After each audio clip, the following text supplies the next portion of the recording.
जब संसार जागना सीख रहा था, तब भारत जीना जानता था। यह भूमि केवल धरती नहीं थी, यह एक संस्कृति। यहाँ नदी माँ थी, जंगल रक्षक थे और धरती पालनहार। मनुष्य और प्रकृति में कोई भेद नहीं था। किसान धरती से उतना ही लेता था जितना आवश्यक हो। अन्न पहले देवता, फिर अतिथि और अंत में स्वयं। हर वस्तु में आत्मा होती थी। कला केवल सुंदर नहीं, उपयोगी भी थी। भारत ने नगर बसाए, पर प्रकृति को बिना क्षति पहुंचाए। वास्तु ऊर्जा और विज्ञान का संगम था। शिक्षा का उद्देश्य धन नहीं, ज्ञान था। आत्मा को जानना ही सच्ची विद्या थी। आयुर्वेद शरीर नहीं, जीवन का विज्ञान था। नाद ही ब्रह्म था। संगीत आत्मा की भाषा थी। युद्ध धर्म के लिए था, अहंकार के लिए नहीं। नारी केवल गृहिणी नहीं, विदुषी और योद्धा भी थी। प्रस्तुत करो। पुत्र, तुम भी विद्वान बनोगे। भारत केवल देश नहीं, विश्व गुरु था। प्राचीन भारत बीता नहीं है, वह आज भी हमारे संस्कारों में जीवित है।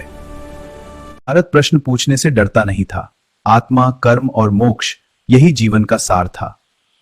संवाद ही ज्ञान का मार्ग था, असहमति भी सम्मान के साथ।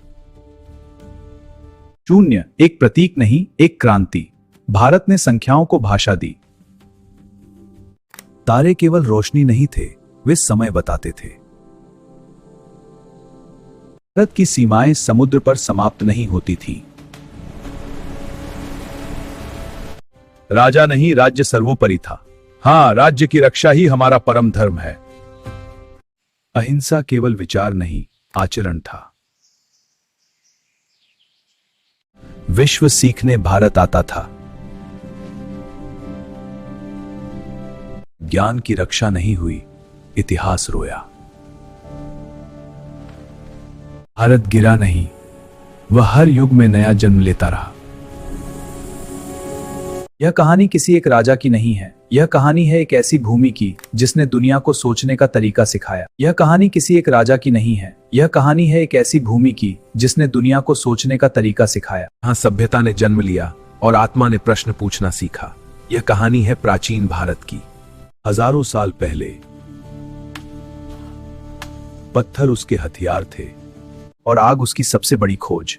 भीमबेटका की गुफाएं आज भी उस प्रारंभिक जीवन की गवाही देती हैं।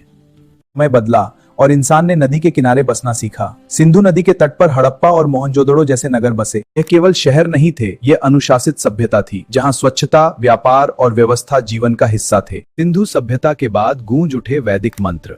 ऋग्वेद, यजुर्वेद, सामवेद और अथर्ववेद जीवन को दिशा देने लगे। गुरुकुलों में शिक्षा मिलती थी। ओम शांति शांति शांति। मनुष्य ने सवाल पूछना शुरू किया, मैं कौन हूँ, सत्य क्या है? उपनिषदों ने उत्तर दिया। मनुष्य ने सवाल पूछना शुरू किया, मैं कौन हूं, सत्य क्या है?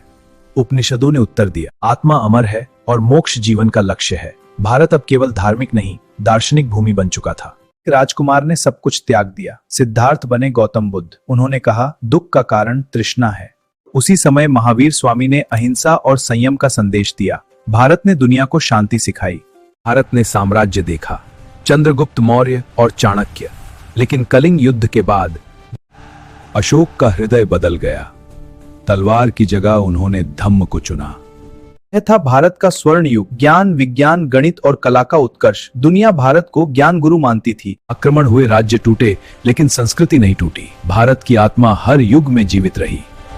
भारत केवल इतिहास नहीं, यह एक निरंतर यात्रा है, सभ्यता से चेतना तक।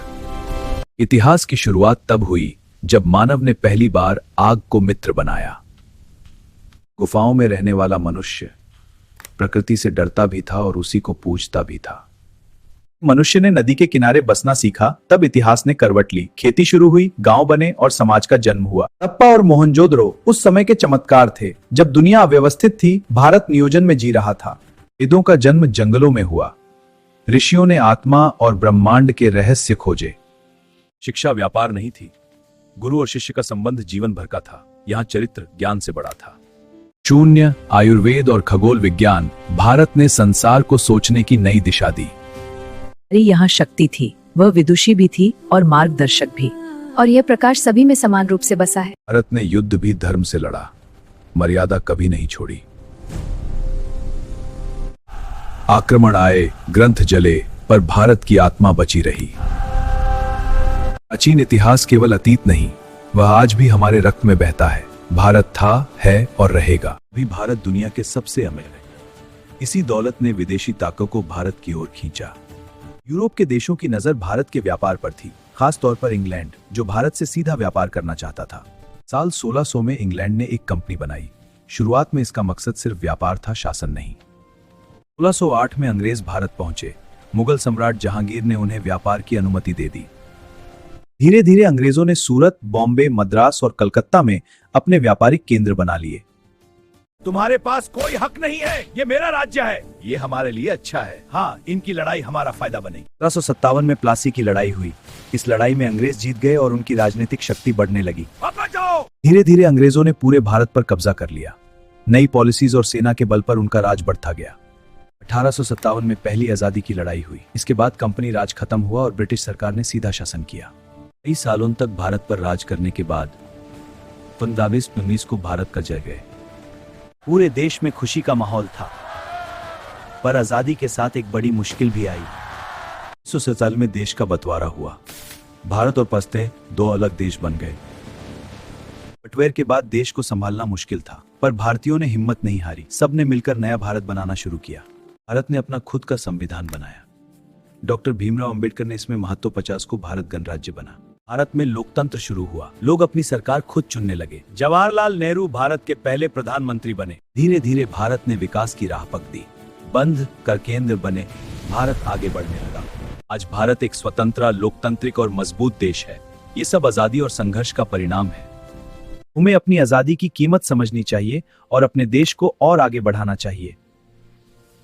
जब पूरी दुनिया भौतिक सुखों की दौड़ में है, तब भारत आज भी जीवन जीने की कला सिखाता है। इसे ही कहते हैं भारतीय संस्कृति। भारतीय संस्कृति की जड़ें हजारों साल पुरानी है।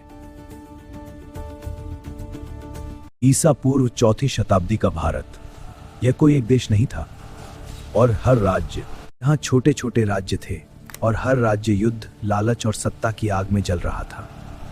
इन सब में सबसे शक्तिशाली राज्य था नालंदा। उसके पास धन अपार था, लेकिन जनता के दिलों में उसके लिए केवल डर था। इसी दरबार में आए एक विद्वान, पर सम्मान के बदले इतिहास ने करवट ली। चाणक्य ने प्रतिज्ञा ली, जब तक नंद वंश का अंत नहीं होगा, मेरी यह शिखा बंधेगी नहीं।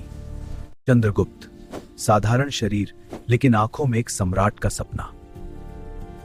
चाणक्य ने उसे सिखाया राजनीति, युद्ध, धैर्य और कूटनीति। एक बालक धीरे धीरे शेर बन रहा था।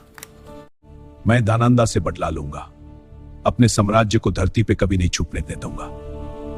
एक दिन मैं उसे जमीन से उठाकर हर एक राजपथ पे रखूंगा, और ये जुंग तो बस शुरुआत है। ये लड़का अपनी आंखों में एक नया सपना लेकर चल रहा है। इसमें कुछ है, कुछ जो राजपथ पर अपना नाम लिखेगा। नालंदा, तुम्हारा साम्राज्य अब खत्म होता है। ये तुम्हारे साहस की हद है। ये न्याय, नया युग शुरू होता है। धनानंदा, तुम्हारा साम्राज्य अब खत्म है। ये तुम्हारे बस की बात नहीं। मोल से बाउदय। अब ये राजपाट एक नए सम्राट के कदमों से रोशन होगा, चंद्रगुप्त मौर्य के। राजा धर्म का पालन करो, प्रजा हित में सब कुछ समर्पित करो। आज से ये राज्य मेरे एक निजाम की स्वस्थ मिलेगी। मैंने इतनी की है, लेकिन इससे ज्यादा मैंने अपने सिर्फ एक राजा नहीं है। मैंने जो भी कहा वो सच था। राजनीति को समझना, समझ को सुधरना ही है। मेरी जीवन की एक नई प्रक्रिया थी, और यह प्रक्रिया कोई बंद नहीं होगी। चाणक्य ने बदला लेने की प्रतिज्ञा ली। चाणक्य ने चंद्रगुप्त को राजा बनाया। चाणक्य ने बदला लेने की प्रतिज्ञा ली। चाणक्य ने चंद्रगुप्त को राजा बनाया। जब तक साम्राज्य मजबूत था, उसका प्रभाव अनंत था, लेकिन धीरे धीरे ये शबनाम की तरह पतन को प्राप्त हुआ। पर जब शक्ति की कमी होती है, तो सब कुछ बदल जाता है।